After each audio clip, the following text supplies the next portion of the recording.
think to understand our structure, you have to know a little bit about the history of the company and also about the strategy that we have going forward.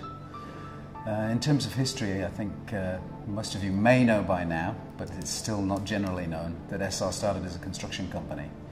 So that means that we have quite a lot of history in certain sectors. In terms of where we're going today and what has recently happened, we've focused a lot on building assets for our sister companies. This gives us a certain level of uniqueness in the market. The Indian market operates in an unusual manner in that it's felt that customers who want to get the lowest cost will break their projects up into small elements. We're very fortunate in that our sister companies have taken an alternative approach, an approach more akin to what has happened in the West, and that is that they award the projects on single point basis as very large packages. So we have had the opportunity to do things that other people in the Indian market just haven't had the chance to do, and that gives us something very big to sell to customers in the market. So today we're sitting here with a company who has a long history in ports and jetties, which is where we started, a long history in pipelines, which we've done through most of our gestation period, but also we've built a refinery that now shortly will be operating at 20 million tonnes. I don't think there's another contractor in the world who can say that they have built a 20 million tonne refinery. Also, we've built a complete, fully integrated steel plant. Again, not many other contractors can say that. So now our dilemma is, we've done this for sister companies. How do we transform ourselves such that we can make these offerings to the external world?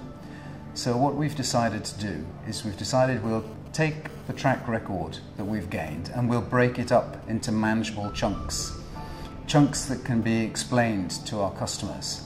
And for each of those chunks, we will give it direction and we'll give it focus by putting one person responsible for that chunk.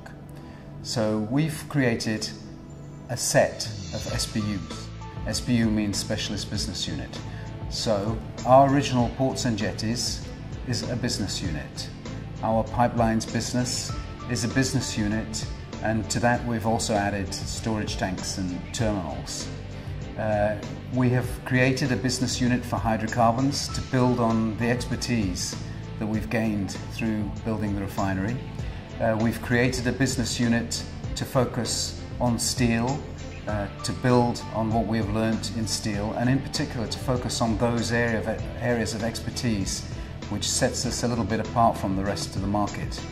Like, for example, our huge expertise in doing slurry pipelines, beneficiation plants, pellet plants, etc.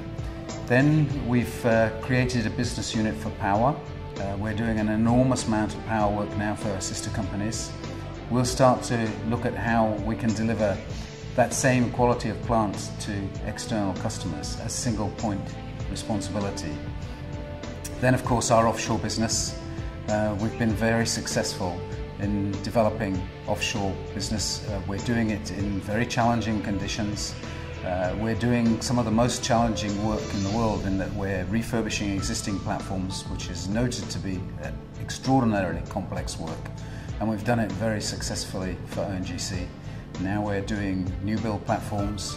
We're in the process of buying our own pipe lay barge, and we'll develop further with other equipment and develop our own fabrication yards. And then we have our civils and building SBU. This is like a new start, but if we look at India, there's a massive amount of spend coming in infrastructure in particular, and we want to participate in that spend and in the development of India. So we've established a business unit, we've brought somebody in from outside to run that business unit, has a great wealth of experience, and we are creating an expertise that will support our thrust into that business area. And finally, we have something that differentiates us again in the market, and that is our heavy engineering capability. We've established our own yards which are capable of fabricating the units that we required for the refinery.